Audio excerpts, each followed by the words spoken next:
Sir నమస్తే sir, Murali Manohar గారు. నమస్తే. నమస్తే సార్ అంటే ఇప్పుడు చంద్రబాబు నాయుడు కేసు విచారణకు సంబంధించి ఇప్పుడు మళ్ళీ సిఐడి ఢిల్లీ వెళ్ళబోతుంది అనేది ఒక సమాచారం వచ్చింది. అంటే నెక్స్ట్ ఏం జరగబోతుంది సార్? అంటే ఢిల్లీకి వెళ్ళి ఏం చేయబోతున్నారు ఇదంతా కూడా? ఏపీ స్టోరీ పాకానికి వచ్చింది. ఓ రకంగా ఏమంటాం, చాలా థ్రిల్లింగ్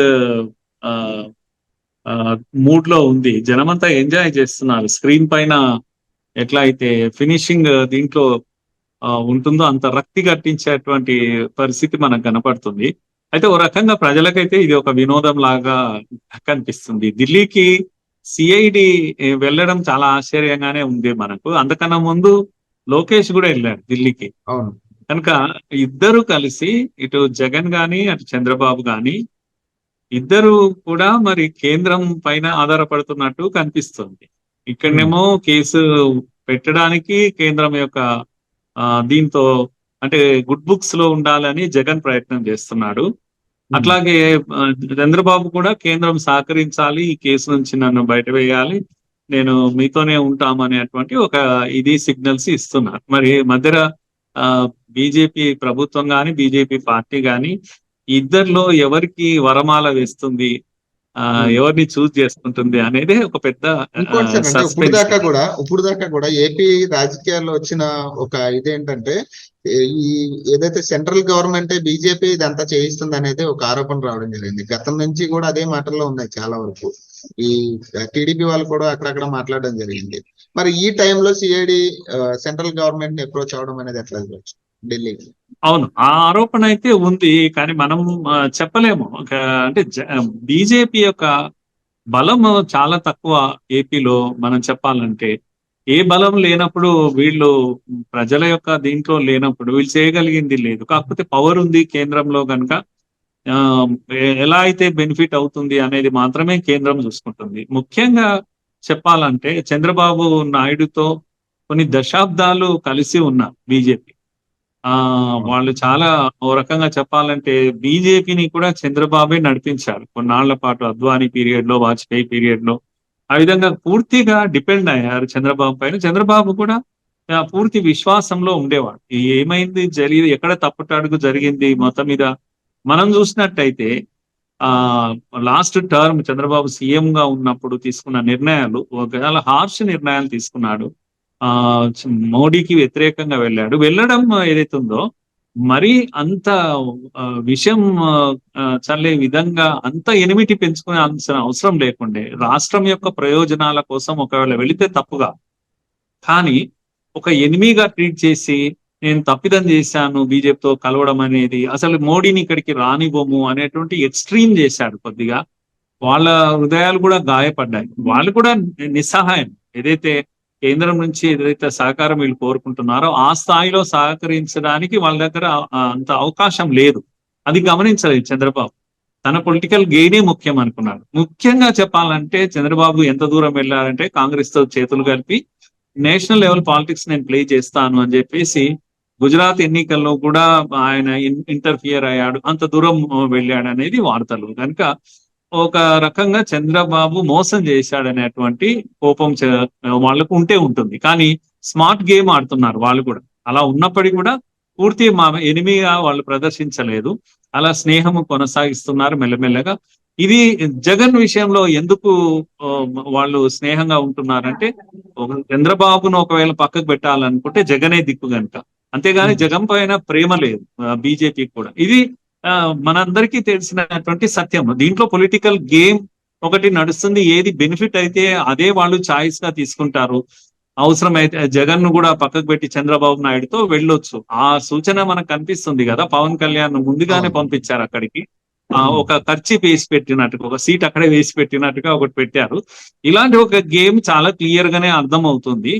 కానీ ఇందులో ఇప్పుడున్నటువంటి పరిస్థితుల్లో అసెంబ్లీలో నిన్న జరిగినటువంటి గేమ్ అయితే ఉంది, ఇది చాలా దురదృష్టకరం. డెమోక్రసీ అంటాం కానీ తొడగొట్టడము, మీసం మెలివేయడం లాంటి అసెంబ్లీలో జరిగినటువంటి ఇది ఒక సినిమా స్టార్ బాలకృష్ణ సినిమాల్లో తెరపైన ఎలా చేశాడో అలాగే చేశాడు.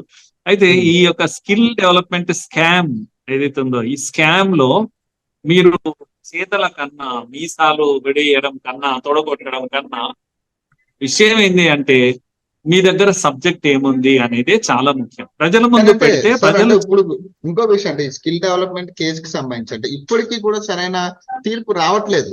ఈ రోజు నిన్న అన్నారు, తర్వాత మళ్ళీ ఈ రోజు అన్నారు. దీనికి సంబంధించి తీర్పు కూడా సరైన టైంలో రావట్లేదు. ఎందుకంటారు అంటే ఇంత టైం ఎందుకు తీసుకుంటున్నారు కోర్టు కూడా? తీర్పు అంటే నేరము ప్రూవ్ కావడం అంత ఈజీ కాదు, ఎందుకంటే ఎప్పుడైనా ఫైల్ ప్రిపరేషన్ చేసేటప్పుడు నేరము ఒకవేళ జరిగినా నేరము సాక్ష్యాలు లేకుండా చేయడం అనేది ఏ క్రిమినల్ అయినా చేస్తారు. దాంట్లో ఇంటలెక్చువల్ క్రిమినల్స్ కనుక ఐఏఎస్ వీళ్ళందరూ ఇన్వాల్వ్ అయి ఉంటారు కనుక పేపర్ పైన ఏదైతే ఉంటుందో దాంట్లో దొరకకుండానే చేస్తారు. అప్పటికీ ఇప్పుడు మనం చూస్తుంటే అరెస్ట్ కావడము, చంద్రబాబు నాయుడు గారు కోర్టులో తీసుకెళ్లడము, తర్వాత రిమాండ్ కు పంపడము ఏదైతుందో, రిమాండ్ కు పంపడము వరకు ప్రాథమిక ఆధారాలు మినిమం లేకుంటే రిమాండ్ కు పంపరు. ఇదైతే మనకు తెలిసిన చట్టం యొక్క పరిస్థితి కనుక ఏదో ప్రాథమిక ఆధారాలు ఉన్నాయి, ఎఫ్ఐఆర్ లో మినిమం ఎవిడెన్స్ ఏదో ఉంది, అందుకనే రిమాండ్ కి అయితే పంపారు. ఇప్పుడు పోలీస్ కస్టడీ, అవును సార్, అవును, చెప్పండి సార్, చెప్పండి. పోలీస్ కస్టడీకి ఇవ్వమని అడిగారు. ఈ రోజు అది బహుశా అది ఇచ్చినట్టుగా లేదు. పోలీస్ కస్టడీకి వస్తే గానీ పోలీసు విచారణ మరింత వేగవంతంగా జరగగలుగుతుంది. కనుక ఇప్పుడు హైకోర్టు తీర్పు ఏమొస్తుంది అనేది మనకు ఇంకా తెలియని విషయము. అంటే ఒకవేళ పోలీస్ కస్టడీ ఇస్తే సార్, అంటే ఒక విషయం అంటే పోలీస్ కస్టడీ కనుక ఇస్తే అంటే ఎట్లా ఉంటుంది సార్? అంటే ఎట్లా ఇన్వెస్టిగేట్ చేసే ఛాన్స్ ఉంటుంది? ఫ్యామిలీ మెంబర్స్ ఎవరినైనా ఇన్వాల్వ్ చేసే ఛాన్స్ ఉంటుందా ఇందులో? ఎలా ఉంటుంది అంటే పరిస్థితి? ఒకటేమో దీంట్లో రెండు ఉన్నాయి సోదర్, ఇది దీంట్లో రెండు విషయాలు ఉన్నాయి. ఒకటేమో కక్షతో కూడినప్పుడు ఏం చేస్తారంటే ఒక కేసు తర్వాత ఇంకో కేసు, ఇంకో కేసు తర్వాత ఇంకో కేసు అలాంటివి పెడుతూ ఊరికే వ్యక్తిని లోపల ఉంచే ప్రయత్నం చేస్తారు. ఫ్యామిలీ మెంబర్స్ కూడా ఒకరి తర్వాత ఒకరిని దీంట్లో ఇరికించేటువంటి ప్రయత్నం చేస్తారు. కానీ జగన్ పల్చన్ అవుతాడు ఎన్నికల్లో. అలాంటిది జరిగితే మాత్రం సింపతి చంద్రబాబు పొందేటువంటి అవకాశం ఉంది. లోకేష్ పైన కూడా ఇది గ్రిడ్, సైబర్ గ్రిడ్, ఇవి సాక్ష్యాలు కొన్ని ఉన్నాయి. వెంటనే ఆయనను లోపల వేసేటువంటి అవకాశం కూడా ఉంది. కనుక పోలీస్ కస్టడీలో ఏమవుతుందంటే ఇంటరాగేషన్ లో కాంట్రడిక్టరీ స్టేట్మెంట్స్ ఇచ్చే అవకాశం ఉంటుంది కనుక అక్కడ చంద్రబాబు నాయుడు కానీ లోకేష్ కానీ వీళ్ళు కానీ ఎప్పుడైతే తమ వాదనను తామే ఖండిస్తూ మాట్లాడతారు, వాళ్ళకి తెలియదు వాళ్ళు మాట్లాడుతున్నప్పుడు వాళ్ళు వేసే ప్రశ్నలకు చెప్పే జవాబులు తమది తామే కాంట్రడిక్ట్ గా మాట్లాడినప్పుడు దొరికిపోతారు వీళ్ళు. అది రికార్డ్ అవుతుంది కనుక దొరికిపోతారు. అందుకే పోలీస్ కస్టడీ అనేది అంత ఈజీ కాదు. తప్పకుండా దాంట్లో ఎక్కడ ఒక ఆధారం అయితే ఉంది. జగన్ ఆధారం లేకుండా చేసింది అయితే కాదు. ఇది చిన్న నేరమా పెద్ద నేరమా అని అనడానికి వీల్లేదు, కానీ బట్ ఎక్కడో ఒక దగ్గర చిన్న ఆధారం అయితే దొరికింది. వీళ్ళు కక్ష సాధింపు కూడా దీంట్లో ఉంది, దాంట్లో నో అన్నికే వీల్లేదు. అలానే చంద్రబాబు నాయుడు చాలా నీతిమంతుడు, నిజాయితీ పరుడు, ఏ నేరం చేయడు అని చెప్పడానికి వీల్లేదు. అందుకని మనం గనక వాదనలు, న్యూస్ పేపర్స్ వాదనలు, ఆంధ్రజ్యోతి వాదనను అథెంటిక్ గా తీసుకున్నా, సాక్షి వాదనను అథెంటిక్ గా తీసుకున్నా తప్పు చేసినట్టే అవుతుంది. అయితే రెండింటి వాదనను చదవాలి. చదివితే గానీ ఒక క్లియర్ పిక్చర్ వస్తుంది. మీడియా ప్రెజెంటేషన్ లో కూడా పార్షియల్ ప్రెజెంటేషన్ కానీ ఇంపార్షియల్ గా నిజాయితీగా ప్రెజెంటేషన్ చేసేటువంటి మీడియా కూడా దొరకడం లేదు. అందరికి ప్రజలు మాత్రం చాలా క్లియర్ ఉన్నారు, వీళ్ళిద్దరు ఎనిమీస్, కక్ష సాధించుకుంటారు, ఇద్దరు నిజాయితీ పరులు ఏం కాదు. కనుక ఇందులో ఎవరు గెలుస్తారు అనేది రక్తి కట్టించేటువంటి గేమ్.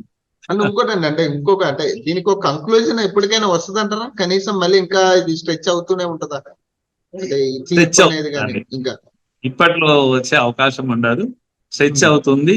దీని తర్వాత ఇంకేవో 1-2 కేసులు బయటికి తీస్తారు, లోకేష్ తప్పకుండా తీస్తారు. మొత్తం మీద చంద్రబాబు నాయుడు వేధిస్తారు వీళ్ళు తప్పకుండా. అయితే ఒక్కటి మెంటల్లీ వేధించడము, ఫ్రస్ట్రేషన్ గురి చేయడము. కాకపోతే మీడియాలో ఒక డిబేట్ జరుగుతా ఉంది ఏంటంటే ఇది ఒక సింపతి వేవ్ గా టర్న్ అవుతుందా అనేటువంటిది ఒకటి వెయిట్ అండ్ సీ. కాకపోతే ఏమంటాం, నేను వాస్తుని నమ్మను కానీ వాస్తు చంద్రబాబు యొక్క జాతకం ఏంది అంటే ఆయనకి ఏ రోజు కూడా సింపతి అనేది రావట్లేదు. అంతగా నక్సలైట్ దాడి అది చేతికి కట్టుకొని తిరిగినా కూడా సింపతి రాలేదు ఆయనకు. కనుక ఆ మళ్ళీ లెక్కన ఇందులో ఇప్పుడు సింపతి లోకేష్ ని కూడా అవకాశం అరెస్ట్ లేదు. చేసే ఛాన్స్ ఉంటుందా సార్? లోకేష్ ని కూడా అరెస్ట్ చేసే ఉంటుంది ఛాన్స్ ఉంటుందా? ఉంటుంది. ఒకవేళ చంద్రబాబు స్లిప్ అయిపోతాడు ఈ కేసులో అన్నప్పుడు వెంటనే లోకేష్ ని కూడా చేస్తారు. ఒకవేళ అవకాశం ఉంటే ఇద్దరిని పెడతారు లోపల. ఒక ఫ్యామిలీని మొత్తాన్ని టార్చర్ చేస్తారు. జగన్ కూడా చాలా ఏమంటాము, ఆ క్యారెక్టర్ అలాంటి పర్సనాలిటీ, ఆ ఫ్యామిలీ అలాంటిది కనుక, అంటే డేరింగ్ ఉంటారు, డాషింగ్ ఉంటారు, తమ కక్ష సాధింపులు ఇవన్నీ సాధించుకోగలుగుతారు, చేస్తాడు. జగన్ చేయకుండా ఉండడు. కాకపోతే జగన్ వెనకాల అడ్వైజర్స్ ఎలా ఉన్నారో తెలియదు కానీ పొలిటికల్ ఇంటెలిజెన్స్ ఏం చెప్తుంది అంటే, శృతి మించి వేధిస్తే అది రేపు ఎన్నికల్లో జగన్ కే ప్రమాదం ఎఫెక్ట్ అవుతుంది. ఉంటుంది. కనుక అది రైట్. కాకుండా చూసుకోవాల్సిన పని కూడా ఆయనదే.